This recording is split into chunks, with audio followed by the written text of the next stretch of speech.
All right, party people, Todd Tramonte and Jason Samard here, and we've got a good one today. We actually did probably like 85 seconds of show prep this week, which is pretty extensive pre-production meeting we went through there, cross country, cross boundary lines there. So we were covering most of North America as we prepared for this show. But anyway, we're going to talk about lead conversion. Anybody interested at all in converting leads? So I'm happy to be on the show here today with Jason, because most of the time when we talk about lead conversion, people are thinking about online leads. Now, we certainly appreciate that there are many other sources and styles of lead conversion and leads, but I'm going to bring in one element today and just sort of force it on our discussion, that we are, most of us in North America, entering what we would typically call the spring season. Now, I put that in air quotes because I think we'll probably dig into some of the stereotypes and myths about the spring season. But just to kick it off right now, I think the world of real estate is obsessed, Jason, with this idea that I can get X number of leads and Y number of good phone numbers and Z number of contacts and blah, blah, blah, blah, blah, appointments. And I think everyone believes that the conversion numbers are bogus. People are out there saying, hey, we do 3 to 5%, we get 7%. And then there's other people that are like really pessimistic about it, saying it's not even worth doing. So let's just kind of start there. Give us kind of your shotgun thoughts about it, and then we'll get into some specifics if you want. All right, well, let's talk about the fact that the work that you did 6 months ago is what's going to help you have a solid spring market. Mm-hmm. If you haven't done any work in the last 6 months, or you haven't been cultivating and working and doing follow-ups, you're going to have a struggle during the spring market. So the people that succeed in any market, I believe, are the ones that have systems that are doing consistent strategies and follow-ups. And our team is a perfect example. For the last 5-6 months, we've been grinding, just grinding to like put numbers up on the board. And we've been able to do that during a very volatile market in our area. Sales down as much as almost 50% over the year previous in some months. But yet we've managed to keep grinding and having some success. What we're finding is all that effort is building this really big snowball and is creating a lot of momentum going into spring market for us. And that's what I've told my team. I said, well, everybody else is resting. We got to keep pushing. And so we've kept our focus on that. Now, what I think is important to talk about is some of the differentiators between what we do and what the common agent will do when it comes to conversion. And I think one of the things that a lot of people make the mistake of doing is not building enough trust and rapport with a prospect before moving towards an appointment. So I'll give you some examples. Most people will call and say, hey, thanks so much for registering on my website, Todd. I noticed that you were looking at a property in Raleigh or whatever. I'm just making up an area. Did you want to go and see that? And that would be kind of that would be sort of their first approach. Hey, did you want to see this property? Now, we would never do that in our team. And the reason why we wouldn't do that is, number one, we don't know anything about you. We don't know if that is even on the mark for what you want. We have no idea of what's below the layers. So our approach would be something like this. We'd say, Todd, thanks so much for checking out our website, simsrealestate.ca. You just registered. One of the awesome features of the site, by the way, it's the most progressive website you'll find in our market area, and it's updated to the minute with everything out there. One of the best features of it, though, is it's going to be sending you it's going to be sending you listings every day based on what you're looking for. What we want to do is we want to save you time and make your search a lot easier by refining those homes that you're getting to be exactly what you're looking for. So you can tell me a little bit more about the areas you're considering, and then you kind of go and dig deeper. Our text strategies are going to be similar to that. So we've got 3 texts that go out, one the first minute, another one 2 minutes later, and another one 3 minutes later. But basically, it's along that same premise. Thanks so much for checking out our website. By the way, the website is the most progressive website in the area. It's updated the minute with everything on the market. Now, in order to make your search a lot easier, can you tell me about some of the homes that you're looking at so that we can make sure that the properties you get on a daily basis are what you're looking for? And what we're noticing is really strong engagement back. And that's a good way to sort of build rapport and trust and sort of open the door where people feel like you're actually focused on them versus the opposite. So that's my start for the day. Yeah, and we've made that mistake in the past as well, even somewhat recently. I'll play devil's advocate a little bit. And I do think depending on who your target audience is and the temperament of your lead type, you've got to think about different ways to do this. What Jason's basically saying is to be more relational and to be more service oriented, as opposed to just hammering for an appointment or hammering to get in the car and go see properties. By all means, I agree with that 100%. I will say that over the 17 years or so of us doing this, we have changed our strategy based on, what works, and B, based on who we're going after as a client. My internet lead follow-up system is much different than my radio lead follow-up system, because that person's coming to me with a much different level of relationship, a much different level of connection and understanding of who each other are. So I would say, I think our team kind of got caught learning that we needed to get back, even on internet leads, to a more relational approach. Now, we've never been like, kick the door in, let's go see a house. We're still trying to serve them and get them into the office. But, even in just reviewing our system and having the conversations with Jason and some other folks, we realized, man, some of our initial responses were more directed towards, let's get into process instead of let's get to know each other. So we've improved on that a little bit. But I'll say this, our initial response language, whether it was voice, text, email, or whatever, used to be, hey, tell me more about what you're looking for. Tell me more about what you're concerned with. And in a different market, one very different than we were now, we learned that people were so reluctant to engage that until we had kind of discerned and understood their motivation, they really weren't all that comfortable sharing that stuff with us. Well, the market has changed a lot now, where there's so many messages and so many people getting internet leads and attacking the same potential prospect, that now the pendulum has sort of swung to where you've got no trust. They don't want to talk to you at all until they know that you are willing to serve them and you're not just trying to get them into the car and out to the house. So my point is, I think a relational approach always works, but definitely these things kind of to ebb and flow and swing as to what does the consumer want and need right now? What's the messaging that we're needing to wade through and stand out from, right? And right now it's 10,000 agents with an IDX website that can call, text, and email too. Well, we need to slow down and be more caring and relational and let these people know that we care. Whereas in the past, there weren't that many people calling, but we needed to establish motivation before we really spent the time to dig in with someone, because they may not tell us what's true or whatever. So go ahead. Where's your devil's advocate moment? What's that?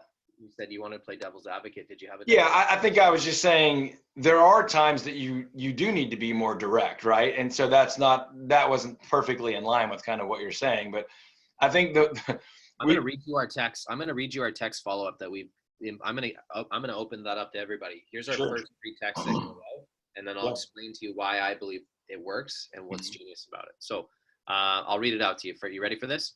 Do it. You're watching, have a pen and paper. Hey, I just want to say thanks for joining simsrealestate.ca. I just got the notification you joined the site. This is the most interactive real estate website on Vancouver Island, and we always customize it for our members to save you time in searching. The biggest time saver, and that's the second text that goes out a minute later, the biggest time saver is the daily update, which has the new listings from the previous 24 hours sent in one email that's personalized to only send you the listings that you want to follow. And then the third one, the final one, what kind of home are you looking for ideally and what area, ? And the response and engagement we get from that, Todd, is insane. It's so good. People start telling us exactly what they want. So what we're then able to do, worst case scenario, if we can never get them on the phone, is we're able to refine that search. So it's sending them the types of properties that would actually trigger them to reach out to us. And then every single thing that we've built in our follow-up strategies and our drip campaigns and our text, all of our language is all around creating this concierge-like service where people are like, wow, these guys are giving us tons of value and they're sending us information and they're on it. It's made an amazing impact to our bottom line during a difficult market. We've been able to really continue to thrive. And that's the kind of language. So I thought I'd open that up to people. Yeah, no, I love it. And honestly, that was one of my favorite bonuses, which is still there if you want. When I did the book launch last year for the 5 Lies book, 5 Lies That Will Ruin Your Real Estate Career and the Truth That Can Make You Wealthy. Jason was one of the contributors to the book. We had him on the book launch deal. We interviewed him for a while. We talked about what he does well and what he shares with other agents.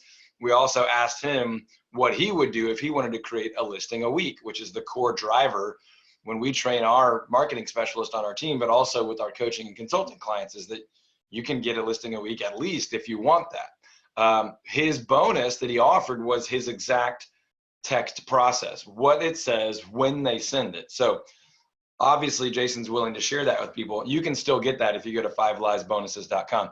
I'm not trying to sell a bunch of books, but if you buy the book, that's one of like 10 different bonuses that he's offering. There's probably other ways to get that from him, and we'll put some links when we publish this deal, and you can go grab that. But I would say, again, just to acknowledge where we've got a team that we're really proud of and we're really productive, but where we've gotten this wrong even recently is we didn't use auto text years ago because it didn't exist for us, but our initial responses were very similar to what Jason just said. Like, hey, glad to have connected. Here's some ways we can help you. Let us know what you need. And then follow that up with, by the way, what exactly are you looking for? What does a home run scenario look like?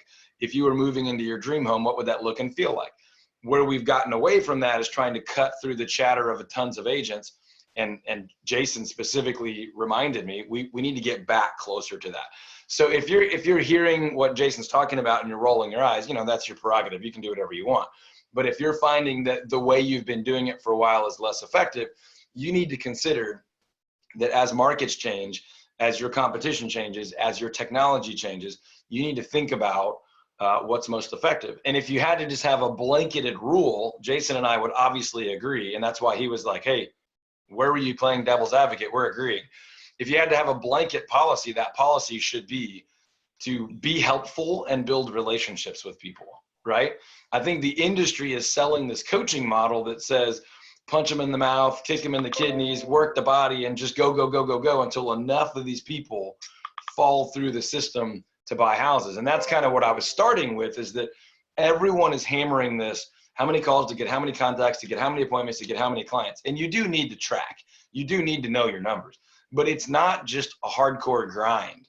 It's more enjoyable and more fun, and your conversion will go up when you do say, hey, what do you actually need? How can I help? Now, depending how many people are making the same phone call as you, if you're in a massive market like mine, where there's thousands of agents with an IDX site, and these people are probably signing up on multiple of them, you might have a slightly different timing of those messages, or you might use different media or whatever. But the strategy behind that is still to be set apart from the crowd by offering legitimate value, what we call world-class value. And that's pretty much what Jason is saying. Like, hey, our site is more valuable because it's updated more quickly. We're going to hone it in. Instead of just sending you, 400 houses a day, let's zero that in on the 4, 5, or 6 that are a really great fit for what you're actually looking for, right? Everyone starts their search at a lower price point because they'd love to get a cheaper house. And everyone stretches it beyond their affordability range because they want to see the cool stuff, right?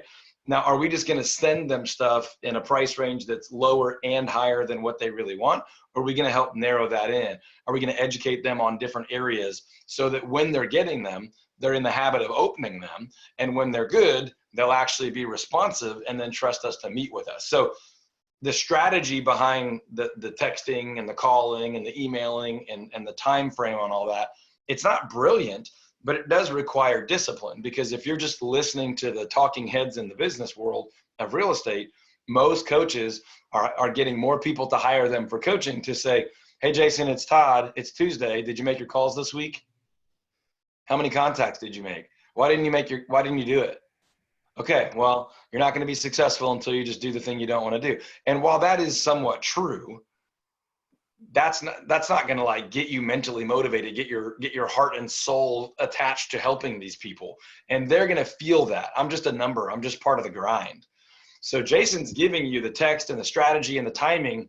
I'm trying to give you behind that, the thinking of why it actually pays to care for these people. And it might pay to be a little bit more patient, to say, we're not going to knock all of our leads down in the first day. We can be patient because we're going to build a value-oriented relationship. Yeah.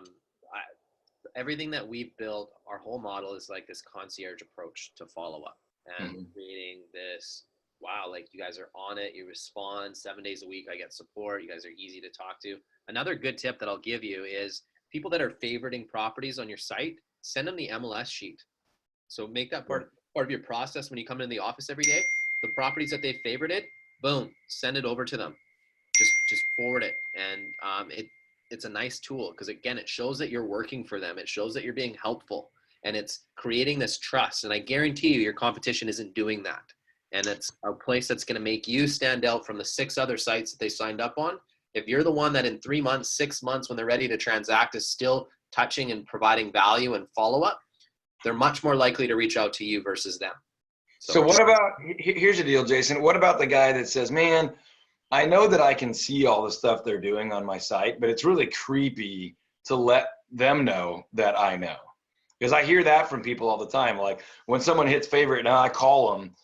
Now they're like, what are you watching what I'm doing? I mean, what do you say to that? Well, number one, you don't have to always use that as a trigger to call them, but use it as a tool to send them their favorites. So they're getting more information on the properties they're favoriting, and they're seeing that you're proactively working for them. And that's one of the things that works in sales and business is when people feel like you've been working for them, they almost feel obligated to work with you.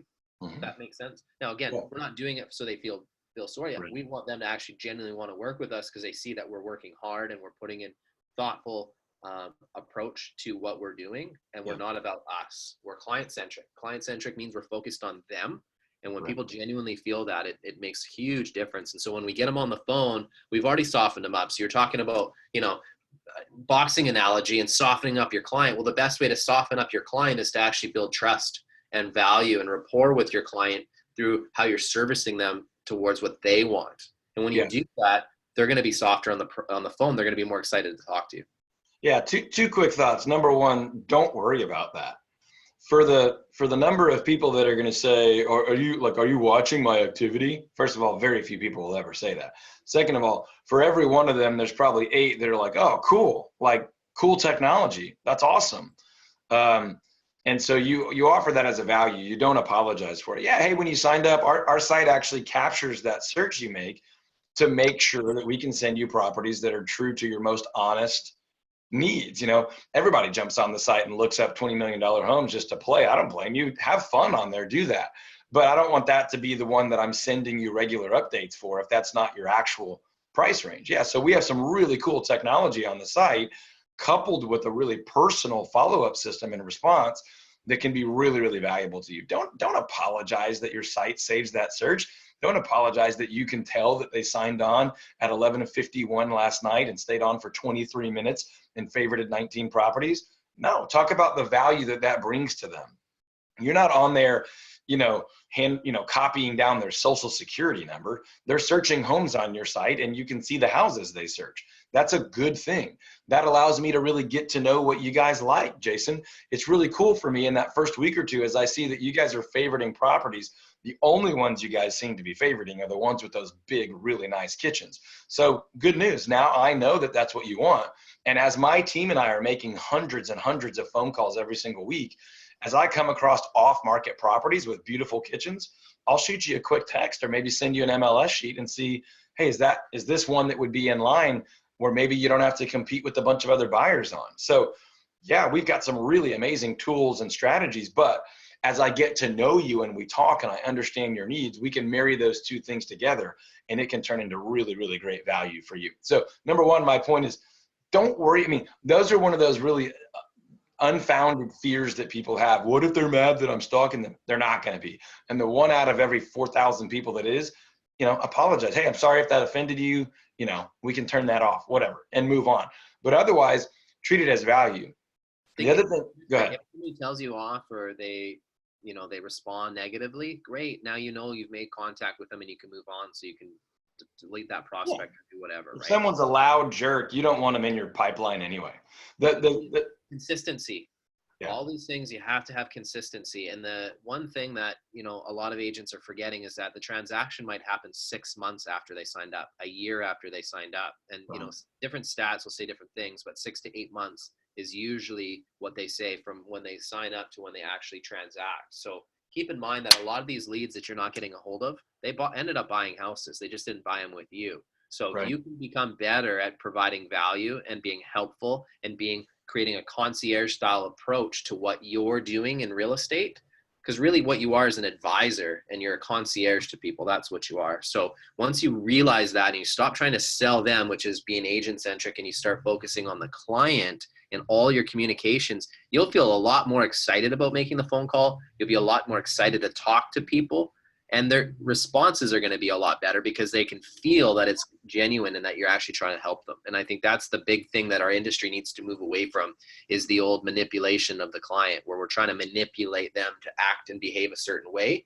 Why not just be genuine in our approach? Like, hey, I want to help save you time by really making sure that the website is sending you the properties you want to see. So I'm really interested, Todd, like, tell me about the areas you're considering. Right. That's a genuine approach. Yeah, I think you just made a great point, and it's funny. You'll probably laugh at this, but we've actually had a couple people criticize these episodes, these shows that we do, and accuse us of telling agents to be like hardcore sales closers. And we've talked about it before, but I'll just say it right now: shut up. Whoever that is, shut your silly mouth. And I'm not mad. I just think it's, people want to tear people down. Jason and I do this to help each other grow our businesses and to share with agents that are Facebook messaging and texting and emailing us all the time. And we don't mind that. I'm not complaining. I'm saying we want to get what we found the hard way to as many people as we can to be helpful. Obviously, if you want some one-on-one help or some more detailed help, you can reach out to us, and there's options for that. We're not hiding that. But the fact of the matter is, we have these conversations one-off all the time, and we're happy to share that with a bunch of people. And I hope that you don't have to sit with your wife and talk about why you worked really, really hard and made no money like I did in the early days, right? But my point is this: sales is not a dirty word. Quit letting people convince you that sales means you're a manipulative dirtbag. It's not. Now, it could mean that, and if that's the case, get out of real estate, because we're sick of people like that. You don't need to do that. But here's the deal. Making a sale means solving a problem, delivering somebody's desire, scratching an itch, creating a solution, okay? Helping lead someone to their outcome. And that's why I like what Jason just said. Like, our job is to be a consultant, a leader, a guide, an expert advisor. The thing that we actually sell, the thing that we compel someone to choose, and by the way, I chose that word carefully. I want to compel you. So you're like, I absolutely want that. Yes, where do I sign? Instead of convince them to sign. You're like, fine, I'll tap out, whatever, I'll go with you because I don't want to have to go through this with somebody else, right? The thing that we're doing, that we're selling, is our expertise. It's our service, our leadership, our advocacy, our expertise and guidance. The house is a game of matching, right? Like, what do you want and what's out there? Can we match you with one? What do you need to sell and which buyers are out there? Let's try to match one. By all means, there are negotiation strategies. And one of the ones that Jason just talked about that people will often think of negatively because they're just obviously apparently negative people is what we would call the assumptive close, right? Hey, Jason, when we get you the keys to your new house, that's an assumptive close, right? Assuming we're going to work together, assuming I'm the one that's going to be handing you the keys, right? But I'm going to tell the story assumptively, leading towards that outcome. But I'm only going to do that because I absolutely know and believe that I'm going to do whatever it takes to help you achieve your goals, not my goals. I'm not here just for a commission. I'm thrilled that I'll get a commission if I do a really great job of getting you and your wife and your kids the home that you desire in the area, in the price range, in the timeline that is best for you. And if I'm in the business of getting you what's best for you, then it's totally ethical. And as a matter of fact, it might be my obligation now to compel you to work with me, especially if I know that 95% of your alternatives, your other agent choices, are not going to do anywhere near as good of a job, right? So if we call that selling, great. If you call that service, great. But if you start to use that word sales like it means you're a manipulative jerk, then you're just using the word wrong. A lot of people are manipulative jerks. There's no getting around that. But if we come from a place where, like on my team, we want to deliver what we call world-class value. We want to operate a lot more like a world-class surgeon, a great CPA, attorney, medical doctor, as opposed to what people consider the used car salesman approach. Now, I actually know some great used car salesmen, so I think they would argue that that stereotype is not accurate either. But my point is to say, part of our job is to compel them to work with us, to compel them to trust our team, our process, our belief and strategy about this. It's not just to, turn their arms so hard, to talk so much that they tap out, to get them to come and fall in love with the house, and then, okay, I'll use you since you're here. And I think that's an important point to make, but go ahead. I think the bottom line of what you're trying to say, they're not going to work with you if they don't trust you. And the only way to build trust is to genuinely look out for their best interests.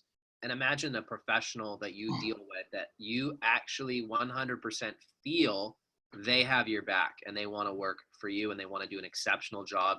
And their whole business model, everything about that person is about you and your outcome. We have a lot of clients that we're working with, but we really try to make every client feel like they're our only client. And how do we do that? Is by creating great support and like really living our values as an organization. So I personally do take offense when people are like, oh, you're just trying to manipulate clients. No, that's never what we train. It's never what we teach. It's never what I teach my team members. It's always about genuinely connecting with a client so I understand what they want and then helping build a bridge to get them where they need to go. That's really what it is. And that's what a good advisor does, is they listen by asking really great questions and getting the information from people. So there's nothing more important than being genuine and being yourself. Be yourself. Stop trying to be me. Stop trying to be somebody else. Be genuine. Like, I purposely don't wear a suit and tie. Why? Because that's not who I am. Number one, I want people to feel comfortable. So I try to dress professionally, but I don't want to overdress to the point where people are like, oh man, this just doesn't feel right. I want people to feel comfortable around me. I want to be myself. Number two, I don't have like the perfect image. I don't make sure my hair is always perfect and everything about me is perfect, because that's fake. Nobody's perfect. So at the end of the day, I try to build real meaningful connections. And I think that's one of the differentiators between my approach and a lot of people out there and what they're teaching. And I think for me, you're going to be a lot more successful if you get to be yourself all the time. And you're going to attract people that appreciate you for you. There's always going to be haters. That's one thing I struggled with in the beginning is, you have a high level of success quickly and you get people that hate on you. But as long as my family, my friends, my clients, the people I work with really value me and accept me for who I am, it doesn't matter what some people who know nothing about me think. And that's one thing I'd say, just have broad shoulders and just accept that haters are going to be part of it.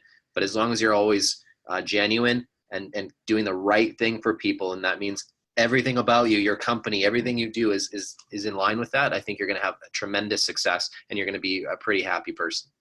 Yeah, and just before we wrap up, to circle back to that core idea that we're talking about of lead conversion.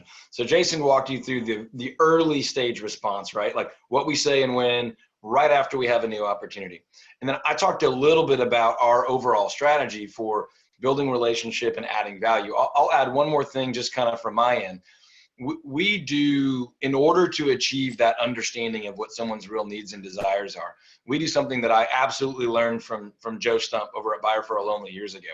But it's getting down to what we call the 5, 6, and 7, the deeper layers of what somebody really wants. And that was kind of my big point when I say the thing that we're selling is our consultancy, our advice, our leadership. Then we go match them with a house, right? So think about that as you're trying to convert your lead, right? You're not trying to sell them a house on the phone. You can't do that.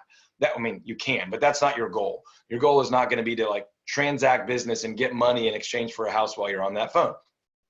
It's to build enough trust, set an example, lead out with enough value that they're like, man, I really want more of that. And that's what we call the compelling reason.